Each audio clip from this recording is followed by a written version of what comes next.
Hey, hey, hey, it's me, Magical Shante 888. Just popping on for a quick video.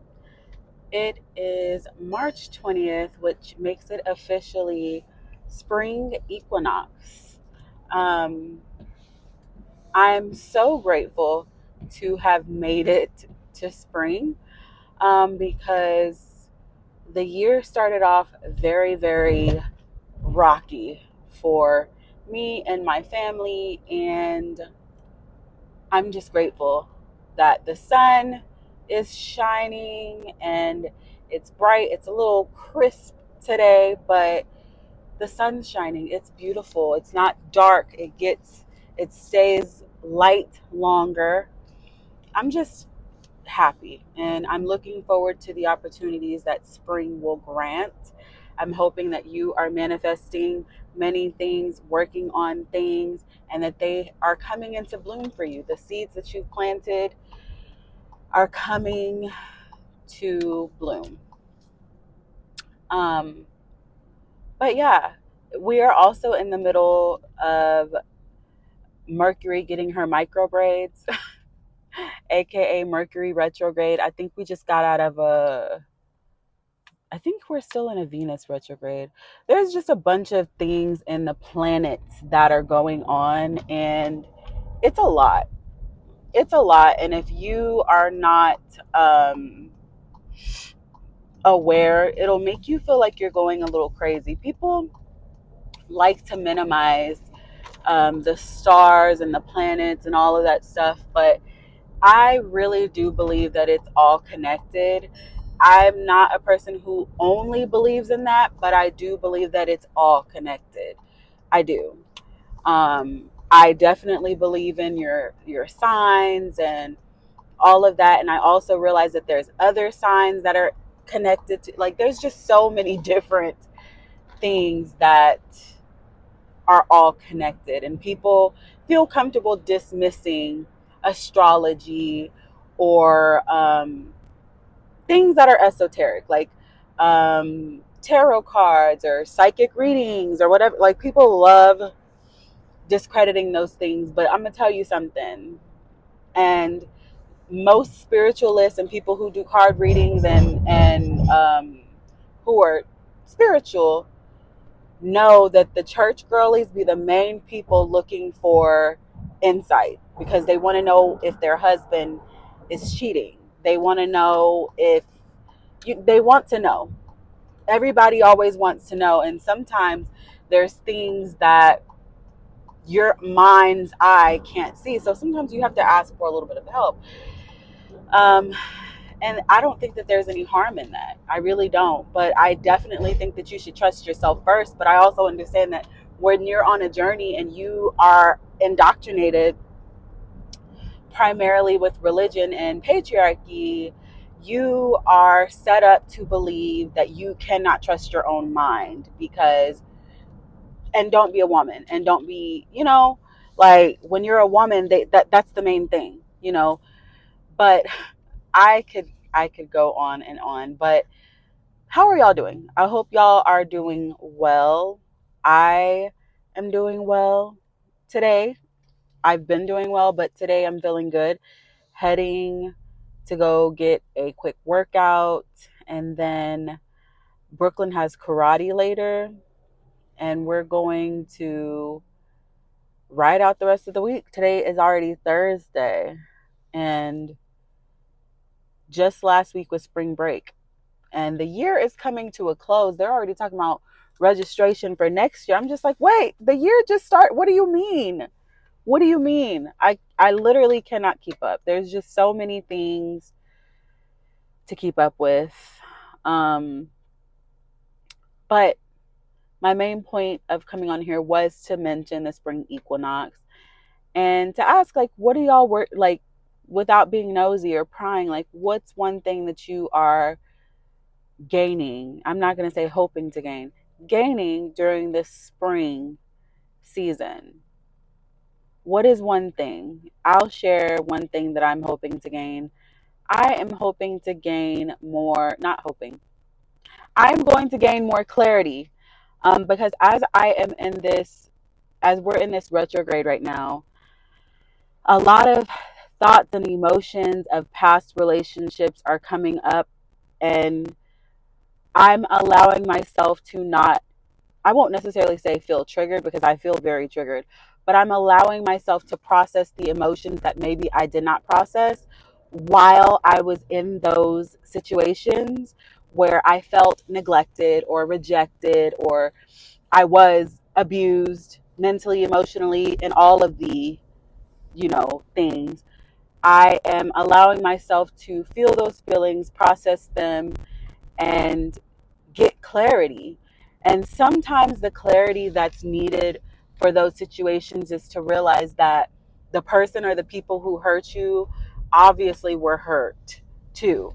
But again, as you gain more clarity within yourself and you're doing shadow work and you're processing things and reviewing things, you start to have a little more empathy. Now, it doesn't mean that you're going to choose to go back to those situations or deal with those people anymore, but you definitely have empathy for those who have done things to you, because you realize, wow, this person that did XYZ really didn't have what they needed. So this is why they operate the way that they operate. They operate in a lack mindset because they're always in survival mode.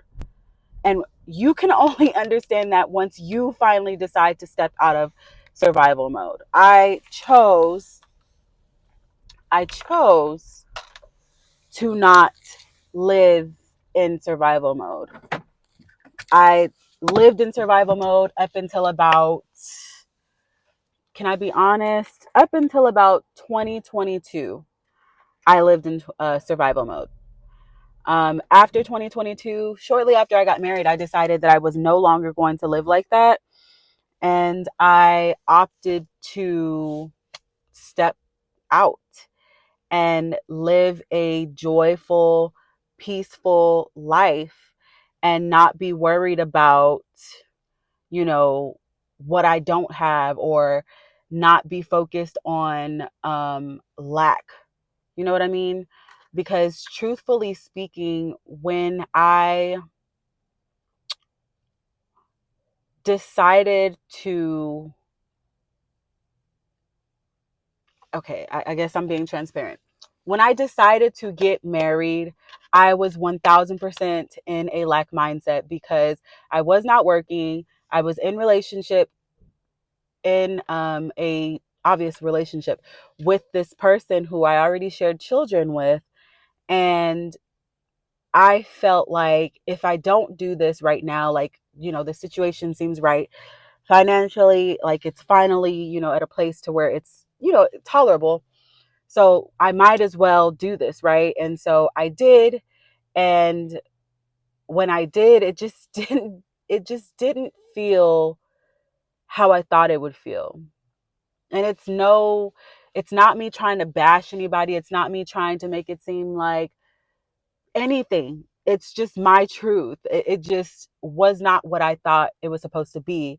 And so here I am now, and the D word is being thrown in, the chat, and I'm okay with it. Closing those chapters and sealing them for them to not ever be able to come back around is okay. It doesn't mean that I hate anybody. It doesn't mean that I'm angry, although, other people might feel that way, and that's their prerogative. I can only control me. But I know that I went into the situation with a lack mindset, and I quickly found my footing because I was like, oh shit. Like, I'm not going to be able to do this. I'm not going to be able to do this. Like, I literally was continuing. Here I go making up words. I was continuing a generational curse. The generational curse of staying where the fuck you're not wanted because you're worried about how things look. I am grateful that quickly on in that situation, I realized this is all an illusion. And the fact that when you actually do get married to people, even when you're in a relationship, but something about that marriage, and I think I've said this before, something about that marriage just solidifies to them, oh, got her. And they think like, they own you. And I started to notice this shift. Like they were already, on some ego trip shit. But like once that was solidified, it got even worse. And I just, as much as I would like to say I couldn't believe it, I knew because they had been showing me this the entire time, but I chose not to see it. I was choosing to live in delusion and illusion until the spell was broken. Literally, it was clear as day to me. This spell was literally broken, and I no longer saw them in the way that I had painted them. Come to find out that I put the spell on myself. I put it on both of us. I did. And I'm not saying like I actually like did spell work. No, but like the obsession that I had really needs to be studied. It was crazy. It was like I don't know if it was just a long-term limerence. I don't know. I don't know. But the obsession was absolutely insane, okay? It was actual fucking insanity. But um I quickly realized that it was not going to turn out the way that I had hoped for it to turn out, because I thought that it was going to be a situation to where I was going to be able to live a soft life before the soft life word was like really popular. I thought that I was going to be able to live a soft life, and no, it was going to be a very much of a hard knock life. And so I had the ability to get out of there, and situations occurred and it aligned me to get out, because if certain situations would not have occurred, I won't say that I would have still been there now, because I was already in my mind planning an exit. I was already planning it. But that situation was the closure that I needed, and I'm grateful that it happened. I'm grateful. And because people are so delusional, like it's not even anything that I have to bring up to anybody, but because people are so delusional, even if I was to try to explain it to them, they would only dismiss me and tell me that that's not what happened. And I don't have time. And so this is why I chose to just exit. This is the reason why I chose to just exit and not make a big deal about it. Of course, let other people tell it. I'm evil. I'm this. I'm that. Oh, the favorite thing to say is that I'm hormonal, especially while I'm pregnant. I'm just saying what the fuck it is. I am. It's not me trying to do nothing. I'm just telling my truth. And I'm allowed to do that. But certain situations happen which allowed me to exit, and I'm grateful for that. And that's really all that I can say. And here I am 2 years later, and just closing one chapter and opening another. And this is like the first year that I'm really realizing like I did it. Like I had been wanting to, like my body and my spirit was no longer tied. I had started leaving mentally. I was already gone. I was just there physically. And so I finally had the opportunity to follow my feet, follow my head and my mind and my heart. And I got out. And so I'm not trying to make it seem like, oh, because I'm a victim. No, because I stayed. I stayed. I was my own prison guard, and I was a prisoner at the same time as, I was in there. Like, I chose to stay on some foolish ish, thinking that I could change people. And to this day, like, it just is what it is. But I wouldn't trade it for anything. The experience is exactly what I needed, and I wouldn't trade it. Like I said, it's no hate towards anybody. I'm grateful for the experience. So I don't know how I got there. I guess talking about the retrograde, but those are the feelings that the retrograde has brought up for me. And I'm just speaking my truth, and that's the only thing that I know how to do. But yeah, make sure that you like, share, comment, subscribe Tell me if the retrograde is bringing up any feelings, emotions, situations, old friendships. That's another thing. Like just all kinds of stuff coming up that maybe needs to be reviewed, maybe doesn't need to be reviewed. You know what I mean? What is it for you? Yeah, again, like, share, comment, subscribe, and I'll check you in the next one. Peace.